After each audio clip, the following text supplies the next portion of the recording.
Granny and Mimi kitchen থেকে শুভ দুপুরের স্বাগত জানিয়ে আজকে আমি চাটনি রেসিপি নিয়ে আনলাম। আজকে আমি চাটনি করব ভাত করলা আর আলু দিয়ে, 3টা ভাত করলা আর একটা আলু। তো আজকে আমাদের বাজার থেকে ভাত করলা, তারপর চটপটি বলি আমরা, চটপটি এনেছিল আর অন্য অন্য সবজি। গরমের মধ্যে আজকে মাছ অনেক 2 দিনের ছিল ভাজা। আর আমি অন্য রান্নাতে আপনাদের সাথে অন্য রেসিপিতে আমি শেয়ার করব। তো ফার্স্টে আমি চাটনি রেসিপিটাই আপনাদের সাথে শেয়ার করলাম। আজকে ভাত করলার সাথে আলু দিয়ে চাটনি করব। কখনো আমি খালি আলু সিদ্ধও খাই, কখনো এইভাবে আমি সিদ্ধ করে ভাত করলার সাথে আলু দিয়েও চাটনি বানিয়ে খাই। আপনারা যারা খান তো তারা জানেনই, দুটা মিক্স করে খেলে আলাদা একটা স্বাদ লাগে। আর কখনো গাজরও একটা দিতে পারেন আপনারা সাথে, গাজর দিয়েও তার সাথে টেস্টি লাগবে। পটল দিলেও ভালো, পটলও একটা যদি তার সাথে মিক্স হয়, 2-3টা সবজি তো ভালোই লাগে চাটনিতে, কাঁচা তেল কাঁচা পেঁয়াজ দিয়ে। তো আজকে দুপুরে আমার এইসবে খাওয়া দাওয়া।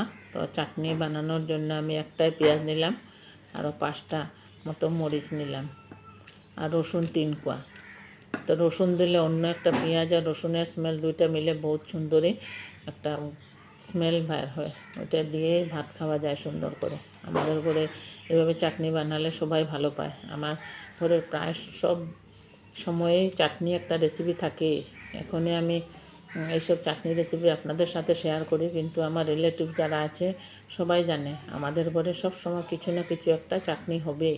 শুটকি মাছের চাটনি হোক, যে কোনো চাটনি, ডাল সিদ্ধ করে ডালের চাটনি, এদিকে যে কোনো ভাত করলা, তিতা করলা, সব বস্তু, পেঁপে, সবে আমি চাটনি, খিরাও, সালাদ, টমেটো, কখনো আমি গ্যাসের মধ্যে পুড়িয়ে, কখনো আমি বয়েল করেও চাটনি খাই।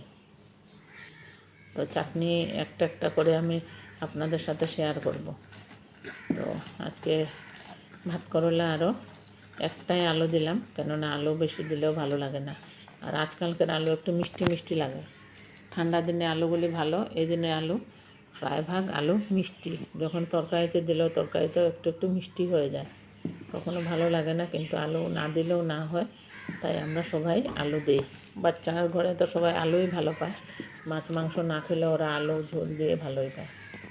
তো আপনাদের সাথে কথা বলে বলে আমি চাটনিটাকে মাখতে থাকলাম। তো আপনারা যারা জানেন তো তারা জানেনই ভাত করলা আলু চাটনি বানিয়ে খায়, যারা জানেন না তারা একবার আমার এই চাটনি রেসিপি